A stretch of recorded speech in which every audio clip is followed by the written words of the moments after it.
الحمدللہ رب العالمین والصلاة والسلام علی رسول الکریم اما بعد فاعوذ باللہ من الشیطان الرجیم بسم اللہ الرحمن الرحیم۔ جدا ہو دین سیاست سے تو رہ جاتی ہے چنگیزی۔ اس حوالے سے ہم نے پہلے بھی ایک حدیث بیان کی، ابھی بھی کچھ بات ہم اس حوالے سے کرنا چاہتے ہیں۔ اس کی بنیادی وجہ یہ ہے کہ اس وقت ہماری قوم ایک فیصلے کے دور سے گزرنے والی ہے، اور ہم لوگ یہ بات چاہتے ہیں کہ ہمارا ملک ترقی کرے، ہماری قوم آگے بڑھے، ہم قوموں کی صف میں ایک باعزت مقام پائیں، ہماری پریشانیاں، ہماری تکلیفیں، ہمارے دکھ وہ رفع ہو جائیں۔ تو یہ اس وقت تک بات ممکن نہیں ہے جب تک ہم ملک کے فیصلے اس بنیاد پر نہیں کریں گے کہ جو لوگ ہمارے اقتدار کو سنبھالنے والے ہیں وہ کس طرح سے اس سوسائٹی کو لے کے چلنا چاہتے ہیں۔ کیا ان کے نزدیک اس سوسائٹی کے اندر ہمارے دین کا، ہماری روایات کا، ہماری اقدار کا کوئی مقام موجود ہے؟ کیا وہ لوگ جو ان سے نیچے رہنے والے لوگ ہیں ان کو انسان سمجھتے ہیں، یا پھر وہ صرف وقت گزارنے کے لیے اور اپنی تجوریاں بھرنے کے لیے اور اپنے آپ کو مضبوط کرنے کے لیے سیاست کے میدان میں اترتے ہیں، اور پھر اس کے بعد وہ چاہے ساری قوم کو رونتے ہوئے گزر جائیں، ان کو اس سے کوئی فرق نہیں پڑتا؟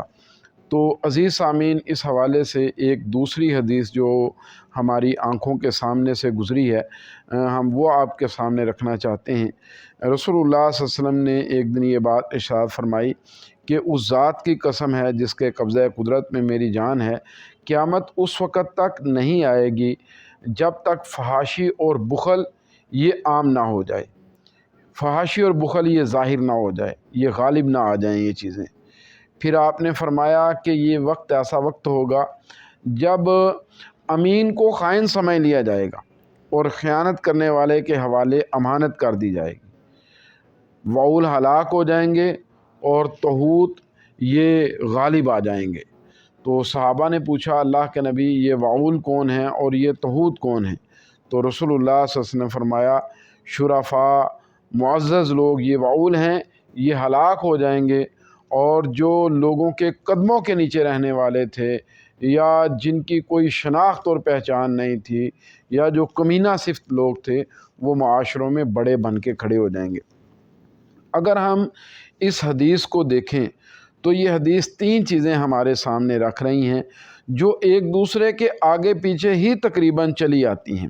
ان میں پہلی چیز یہ ہے کہ فحاشی اور بخل۔ یہ لازمی بات ہے کہ جب کسی سوسائٹی کے اندر فحاشی عام ہو جاتی ہے تو اس کا الٹیمیٹ نتیجہ یہ ہوتا ہے کہ انسان نفس پرستی کا شکار ہو جاتا ہے۔ جب نفس پرستی آتی ہے تو اس کی مٹھی بند ہو جاتی ہے اور انسان بخیل ہو جاتا ہے۔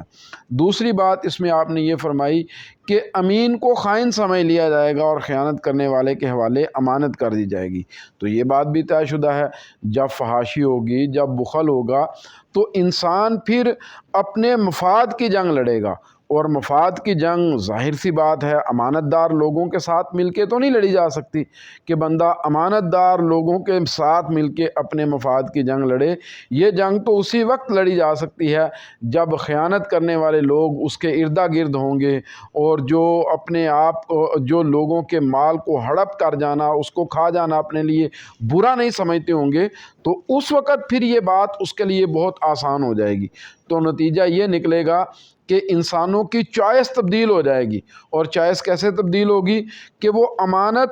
دار جو بندہ ہے اس کو تو خائن سمجھنے لگ جائیں گے اور اس کو بدنام کریں گے اور اس کے ساتھ مل کر کھڑے نہیں ہوں گے، اور جو خیانت کرنے والا ہے اس کے حوالے اپنی امانت کر دیں گے۔ اور کل یہ حدیث ہم نے سنی تھی کہ جو امانت ہے اس سے ایک مراد یہ بھی ہے جو مسلمانوں کی حکومت ہے، یعنی امانت سے مراد ایک مسلمانوں کی حکومت ہے۔ تو حالات ایسے بن جائیں گے کہ جو امانت کی حفاظت کرنے والا ہے اس کو امانت نہیں دی جائے گی، اور جو خیانت کرنے والا ہے اس کے حوالے یہ مسلمانوں کی زمام کار، مسلمانوں کا اقتدار یا مسلمانوں کی امانتیں اس کے حوالے کر دی جائیں گی۔ اب ریاست سے بڑی امانت کون سی ہو سکتی ہے؟ اور تیسری بات آپ نے فرمائی کہ وعول ہلاک ہو جائیں گے۔ یہ ظاہری سی بات ہے کہ جب شرفاء کا کردار نہیں رہے گا، شرفاء معاشرے کے اندر کوئی مقام نہیں رکھتے ہوں گے اور خائن قسم کے لوگ معاشروں کے اوپر چھا جائیں گے، تو نتیجہ یہ نکلے گا کہ شریف لوگ وہ بالکل معاشروں میں پہلے تو وہ بے نام ہوں گے اور پھر بے کردار ہوں گے، ان کا کردار ختم ہو جائے گا، اور اس کا نتیجہ پھر یہ نکلے گا کہ یہ لوگ معاشروں میں ویسے ہی ناپید ہو جائیں گے، اور ان کے برعکس معاشروں کے اوپر وہ لوگ چھانا شروع ہو جائیں گے جو کمینگی کی حدوں کو چھونے والے ہوں گے۔ یہ لوگ معاشروں کے اندر بڑے بن کے کھڑے ہو جائیں گے۔ تو یہ ایک ایسی چیز ہے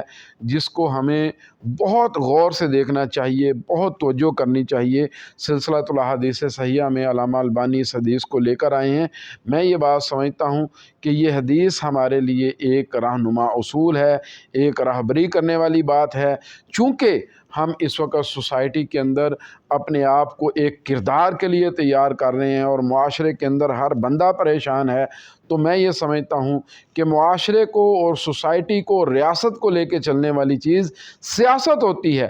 جب تک آپ سیاست کے اندر اپنے کردار کو مضبوط نہیں کریں گے اور سیاست کے اندر آپ اچھے لوگوں کو آگے لے کر نہیں آئیں گے، اس وقت تک میرے بھائیوں بچ جانا، کامیاب ہو جانا یہ ہمارے لیے ممکن نہیں ہے۔ تو میں اللہ تعالیٰ سے اس بات کی دعا بھی کرتا ہوں کہ اللہ ہمیں اس بات کی توفیق دے کہ ہم اپنے معاشروں کو بدلنے والے بن جائیں اور ایک بڑا کردار ادا کرنے والے بن جائیں۔